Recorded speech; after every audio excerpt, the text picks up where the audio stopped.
Welcome back. It is Monday, November 6th in the NBA. My 5 favorite picks are on the way. It's Austin from Calling Our Shot. Let's dive into a recap from yesterday. A 1-1 day, but it was a winning day. Let's talk about it. Victor Wembanyama over 19.5 points was a 2-unit play, and it required a lot of luck. We needed 4 points in overtime, and Victor came through. That's what GOATs do, and he got it done. Now, like I said yesterday, we're going to have some good luck. We're going to have some bad luck, which is why we're not going to, complain about bad luck because it's going to happen. It's all going to equal itself out, and that was just an example of it. Victor, we love you, man. And then our loss of the day was Marcus Smart's over in points plus assists. I want to say he ended with 15. He shot 7 times in the first half, but missed 5 of them, so he didn't really shoot in the second half. Oh well, nothing we can do there. As I said yesterday, day 4 of the ladder challenge will be today. So mark your calendars. I'll post the YouTube short in a couple hours. I'll link it in the pinned comment. Of course, we're getting amped up. We're going to track that as our 5th and final play of the day for 1 unit. Day 4 of the ladder challenge. Hopefully we can hit, because day 5 won't be tomorrow because there are no NBA games on tomorrow. So stay tuned for that. Now, it is a Monday, so our favorite picks for the NFL, Monday Night Football, Chargers, Jets. That video is live, posted last night. 2 picks.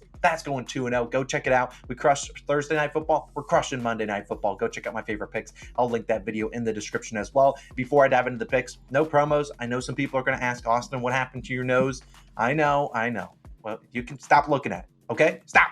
Now, what happened? Let's just say, let's just hypothetically, you close your eyes. You're bending down to pet a cute dog. They jump up at the same time, and boom. That's just what that's how it works sometimes.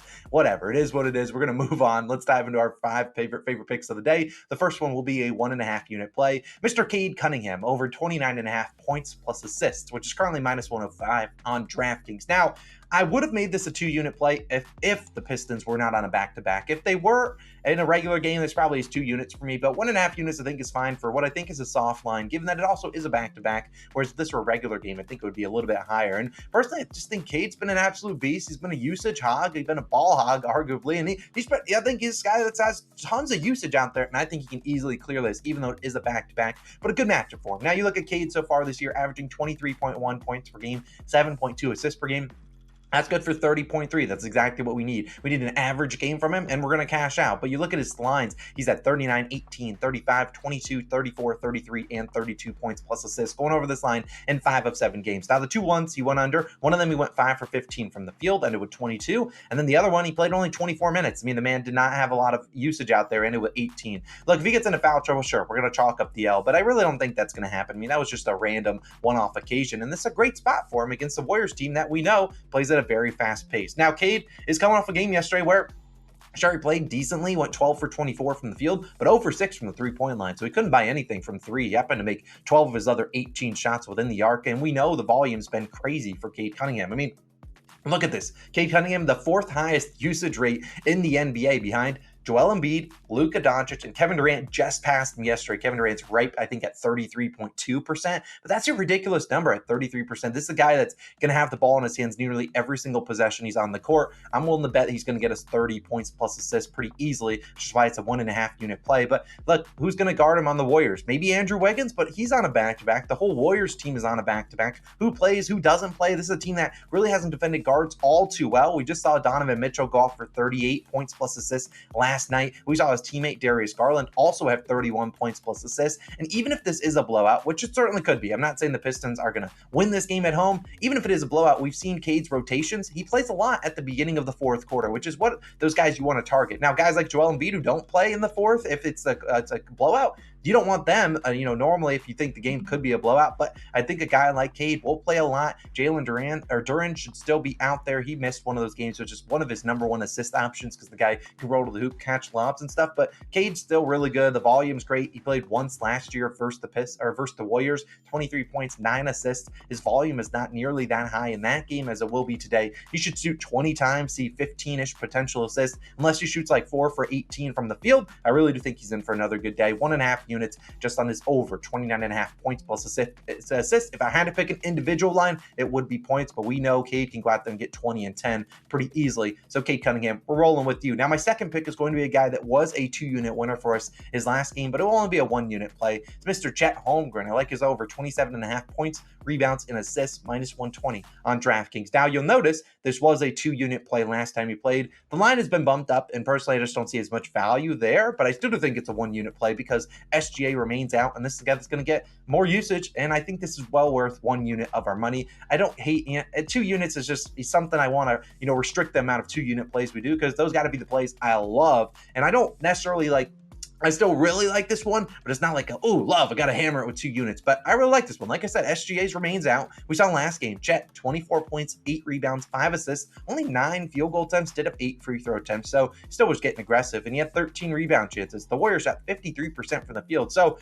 he still had, 8 rebounds. I think he had 6 potential assists, which is why I'm including assists in this one. And at the end of the day, I really don't think that Thunder Warriors game was just very weird. I mean, you saw the Thunder shoot 60% from the field. I mean, you look at playing in line with the Thunder. They had Dort go 9 for 12. He didn't miss a single three-pointer. Giddey 8 for 15. Jalen Williams 8 for 12. They shot 60% as a team. Look, if Chet would have seen more than 9 field goal attempts, if literally everyone else on the court wasn't absolutely just, strapping the ball and throwing it into the, they were shooting into the ocean, it felt like. So I think at the end of the day, Chet is going to get more usage in this matchup, because I don't see the OKC Thunder shooting that well, and nor do I see the Hawks shooting, as well as the Warriors did. So should be some more rebounds out there for him. But we've seen guys like DeJounte Murray, he's been able to shut down another guard, and maybe that's going to be Jalen Williams or Giddey. And I think Chet going to get some opportunities, going to get a lot of open looks. I mean, Capella, who will likely guard him, is a great defender. He'll probably actually see Onyeka and Kongu in that second unit, which I like to play Chet with the second guys, which is normally when his usage comes. But we know Capella, great defender, not a guy that really wants to leave, the restricted area. He wants to stay down there, protect the paint. And thus we're going to see Holmgren probably get some open threes. He's shooting 57% from 3. Definitely do some regression, but still should get some open looks for Capella and Onyeka Kongu. The Hawks are also, and the Thunder played the 4th and 5th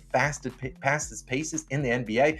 It's a tongue twister. These are 2 teams that play super fast. I think Chet will get some opportunities in transition. I could also see him, playing 33, 35 minutes and seeing a lot of rebounds in here too. So we know Chet, he can go out there and score 15 points pretty easily, but I also could see him, grabbing 10 to 12 rebounds in this matchup where he needs to box out Capella. And we also have seen him, he could get 3, 4, 5 assists potentially. So while I don't mind, I don't really want to put 2 units on him, I really still think Chet is a great spot tonight. So we'll back him for 1 unit, is over 27.5 points, rebounds, assists. Go fill up the stat sheet, my friend. Go make us some more money. Now, our third pick of the day will be a guy that helped us out with the ladder challenge, but boy, was it sweaty in his last game. It's Mr. Giannis Antetokounmpo, over 25.5 points, minus 115 on DraftKings. Personally, don't love this at 26.5. I actually had my write-up for 24.5, and they bumped the line on me, so I'll stick with 25.5. I don't really want to go any higher, and I don't think the line goes higher, but it certainly could. And we've talked about Giannis, who really hasn't been great this season. I mean, heck, this Bucks offense has not been great, but this is a terrific matchup for him to get back on track in a fast-paced spot against the Brooklyn Nets. And you look at the Nets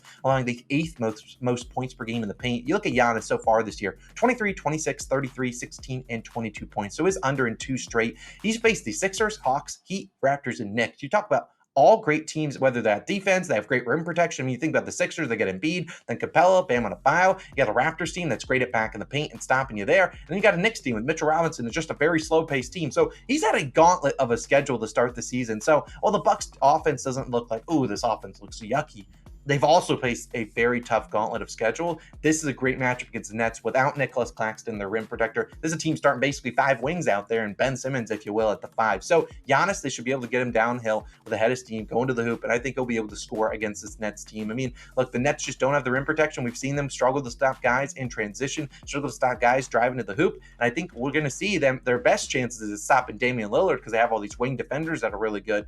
I don't think that is conducive to stopping a guy like Giannis, who should be driving to the hoop, getting to the line. Hopefully knocks down some more free throws tonight, though. But we've seen Giannis dominate this matchup before, 25 plus in 10 straight versus Brooklyn. I think he's easily scored over 26, over 25.5 easily in all those games. So he's always getting a high floor. Only 11 and 10 field goal attempts these last 2 games. This is just way too low of a line for Giannis in a good matchup. I think he dominates tonight, gets back to the Giannis that we've seen, gets back to his line being at 27.5 or 28.5 every night. Giannis should absolutely feast against this Nets defense. Give me his over 25.5 points on the road, I believe, in Brooklyn. Giannis, we love you. Go get it done. Now, my fourth play of the day will be a guy that is already 2-0 for us this season, and it's going to be Tyrese Maxey, over 27.5 points, plus assists, minus 125 on DraftKings. Now, this is an example of a bet that I would also take at 28.5, because I think Maxey's in line for another great game, and this guy's been great for us this season, 2-0. Try to make that 3-0. Maxey, look at him.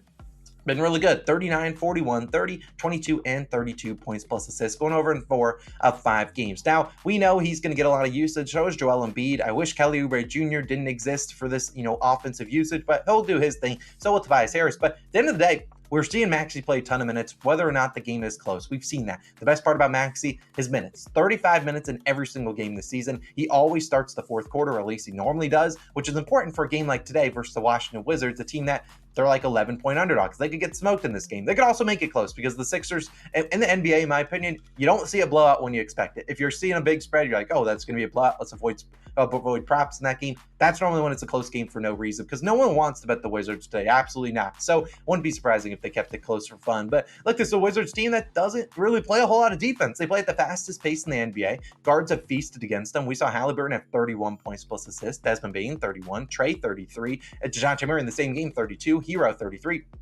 Look, the list goes on and on. There's a lot of guards that are just destroying this team. And we've seen Embiid, if the game is, 10, 15 points, they don't really want to bring him back out in the fourth quarter. They got obviously championship aspirations for this team. So Maxey's going to be the guy out there that's playing a ton of minutes. Unless this game is like a 40-point game, they won't bring out Maxey in the fourth. But if it's even within 15 to 20 points, Maxey should start the fourth quarter. He plays a lot of minutes, has the ball in his hands, a fast-paced game where he can score in transition.